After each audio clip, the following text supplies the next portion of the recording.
Hey everybody, welcome back to another video. My name is Pat from Like Attracts Like Evolution Mentorships and the Like Attracts Like podcast.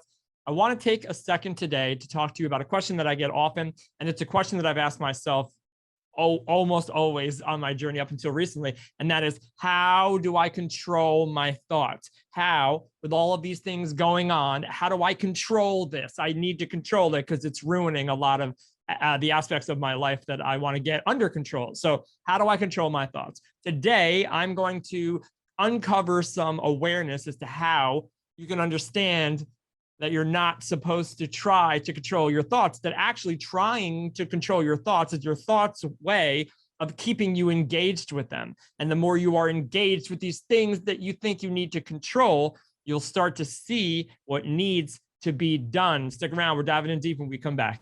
All right, so let's just jump right into it. How do I control my thoughts? And why are you, Pat, telling me that that's not what I'm here to do? So when you realize that in order to actually have this conversation and say, how do I control my thoughts? It's implying that there's two things happening. And yes, we believe that our thoughts are us for the majority of our life. There comes a point where we awaken to the understanding or the inner knowing that although, yes, they are a part of our experience, they are not us, which means we are not subject to be controlled by them and do whatever it is that they say. We are the ones who are aware of the thoughts. So therefore, they cannot be us. So what does that mean? It means that there's an I that you understand yourself to be that needs to control, there needs to be an action here, thoughts, because they are clearly out of control.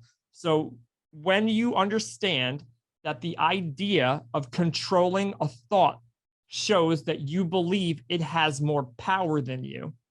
So anything you are giving power to, in essence, yes, it is controlling you.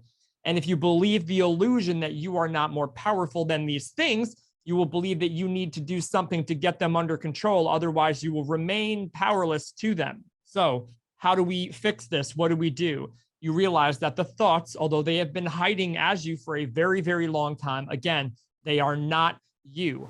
When you realize that it's not controlling the chaotic thoughts that we could ever do, that is the key.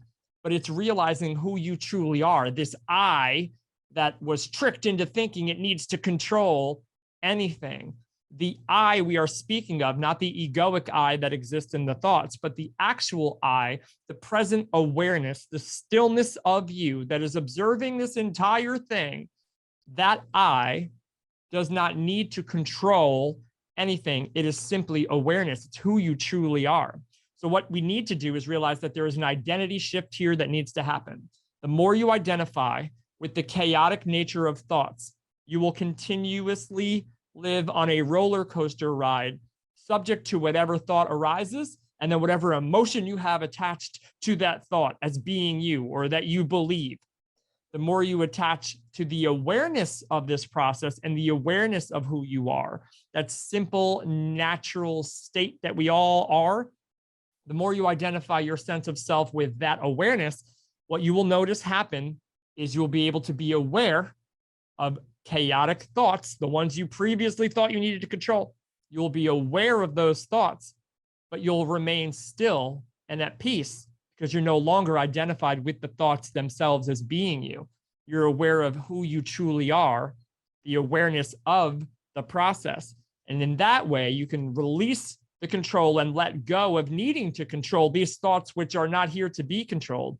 They are simply an energetic process that you're aware of. When you remove your identity from them, you're able to remove the energetic source of their power, which is emotion, because you're no longer attached to them. When the emotion releases, then the thoughts can simply be there as chaotic as they want to be. They can say anything, do this, don't do this, you're worthless, you're great, you're amazing, oh no, what are you going to do? Here we go, there we go, what are they doing? Who do they think they are? What do they think of you? Irrelevant, erroneous.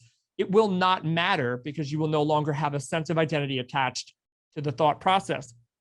This is important because the longer you can go observing these thoughts and not needing to control them, doing whatever it is that they're going to do, in and out, up and down, blah, blah, blah, blah. So the more you observe them, let them do whatever they're going to do. Let them do whatever they want. They are not you. You can just be amazed at how you are able to sit in awareness of this mechanism that you used to think you need to control to be okay. And let it go, let it go, let it go. And then watch the emotion release and the energy start to still, and the power of those thoughts will continue to decrease. And you will notice that you are more and more and more aware.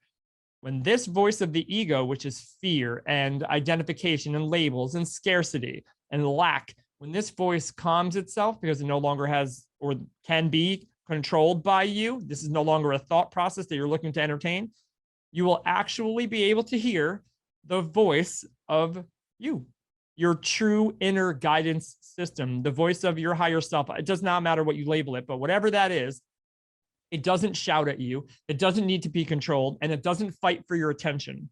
And that's because it is so positively aligned with what it knows to be true that it could never or would never shout over the voice of lack or ignorance or doubt or scarcity.